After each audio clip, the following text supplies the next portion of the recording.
চেষ্টা করেছিলেন আমারও আক্রমণে জামাল এবং অন্যান্য জার্সি পড়তে খেলোয়াড় চতুর্থ খেলোয়াড় ছিল না, চমৎকার আক্রমণ প্রতিহত করেছেন। যাই হোক খেলার যখন এই অবস্থা আসছে তারা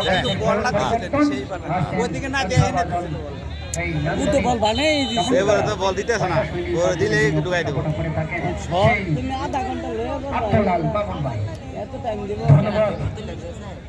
ভাই আপনাকে দর্শকরা যেমন খেলা উপভোগ করতে চাই আজকে সেরকমই খেলা দেখাচ্ছে দুই দল, বেগুনবাড়ি বয়েজ স্পোর্টিং ক্লাব এবং আরেক পরাশক্তি mind Parvez football academy Jamalpur.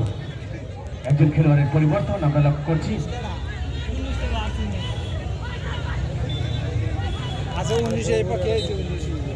সাথে আবারও খেলা শুরু হয়েছে। সুপ্রিয় দর্শক মন্ডলী, এই মুহূর্তে গোল পরিষদে মরিয়া mind Parvez football academy Jamalpur লেফটিং আক্রমণে যাওয়ার চেষ্টা বাড়িয়েছে অনেকটা উপর দিয়ে।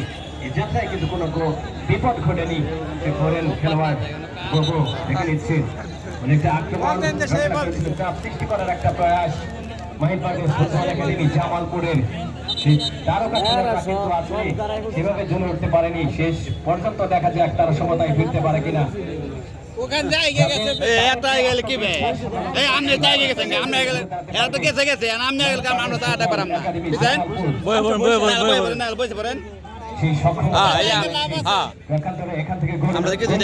পরিবেশ সুন্দর হয়ে গেছে,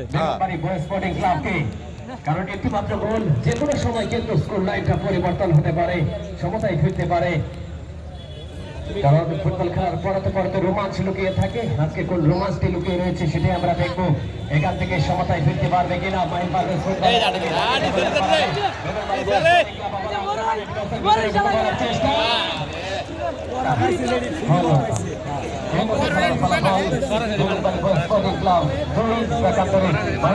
ফুটবল একাডেমি জামালপুর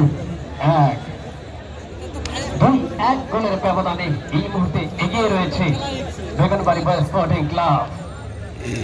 আরেকটি আক্রমণ আমরা দেখেছি বেগুনবাড়ি বয়েজ স্পোর্টিং ক্লাবের যেমন শরীফ সরিষাবাড়ির কৃতি সন্তান শরীফ থেকে বাড়িয়েছেন, সেখানে ইসমাইলের উদ্দেশ্যে জাতীয় দলের খেলোয়াড় 2 নম্বর জার্সি পরিহিত খেলোয়াড়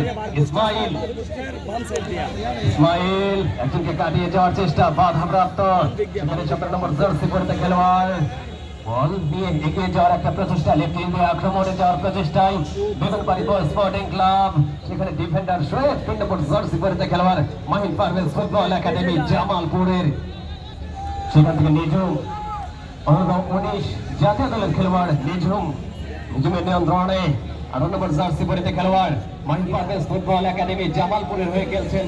সেখান থেকে মাহবুব 15 নম্বর জার্সি পরিহিত খেলোয়াড় বাড়িয়েছেন জুয়েল স্পোর্টিং ক্লাবের খেলোয়াড়, সেখান থেকে আক্রমণ চেষ্টা